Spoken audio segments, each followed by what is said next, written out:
শিবির ছাত্রলীগের সাথে মিলে ভিপি পদে কিন্তু একজন দামি প্রার্থী দিয়েছে এবং ঠিকই তারা কিন্তু তাদের প্যানেল ভোট ওই আওয়ামী লীগের বা ছাত্রলীগের ওই প্রার্থীকে দিয়ে তারা কিন্তু জিতিয়ে নিয়ে এসেছে। এই ইসলামী ছাত্র শিবিরকে জেতানোর জন্যই হচ্ছে তারা এই পন্থাটা অবলম্বন করে। আচ্ছা, আমরা তো আমাদের কথা হলো যে এইখানে যে ইলেকশন ইঞ্জিনিয়ারিং এর কথাটা, ইলেকশন ইঞ্জিনিয়ারিং আমরা প্রশাসন সুন্দরভাবে বা সূক্ষ্মভাবে এই ইসলামী ছাত্র শিবিরকে জেতানোর জন্যই হচ্ছে তারা এই পন্থাটা অবলম্বন করেছে এবং তারা আগে কিন্তু এই কথাটা বলেছে, কিন্তু এখন দেখবেন তারা এই কথাটা এখন আর তারা বলার চেষ্টা করে না, কারণ তারা ওটাকে তাদের ঢাল হিসেবে ব্যবহার করছে। যদি ছাত্রদল এখানে জয়লাভ করতো তাহলে তারা ওই ঢালটাকে ব্যবহার করে এই প্রক্রিয়াটা তারা বানচাল করার চেষ্টা করতো। তাদের ছক তারা আগেই কষে রেখেছিল।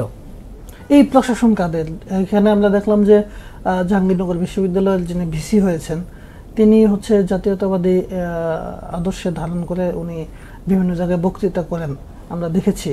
তাহলে এই প্রশাসনকে আপনারা কিভাবে জামাতের প্রশাসন বলেন? না, এই প্রশাসন শুধু জামাতের প্রশাসন না। বিশ্ববিদ্যালয়ে চললে তো তার ভিসির কথাই চলবে না। এই বিষয়ে হ্যাঁ, আপনার কথা সত্য যে এখানে আমি জানি না ভিসির এখানে ভূমিকা কি, কিন্তু আমি মনে করি যে ভিসি এবং প্রভিসি মহোদয় এবং ইলেকশন কমিশন এরা সবাই একজোট হয়েই কাজ করছে এবং কোনো অপরাধের দায় এই প্রশাসনের ভিসি কখনোই এড়াতে পারেন না।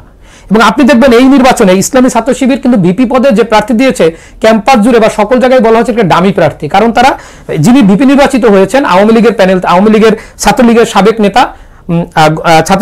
নেতা এবং বিশ্ববিদ্যালয়ের প্রবেশী সোহেল আহমেদের অনুসারী হিসাবে তিনি পরিচিত। অর্থাৎ শিবির ছাত্রলীগের সাথে মিলে ভিপি পদে কিন্তু একজন দামি প্রার্থী দিয়েছে এবং ঠিকই তারা কিন্তু তাদের প্যানেল ভোট ওই আওয়ামী লীগের বা ছাত্রলীগের ওই প্রার্থীকে দিয়ে তারা কিন্তু জিতিয়ে নিয়ে এসেছে।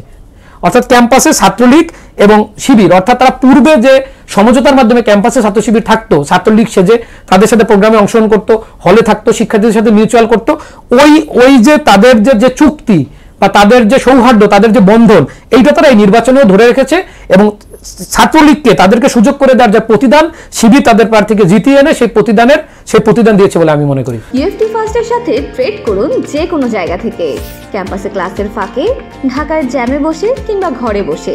ট্রেডিং এখন হাতের মুঠোয়, তাই ট্রেড করুন যখন খুশি যেখানে খুশি।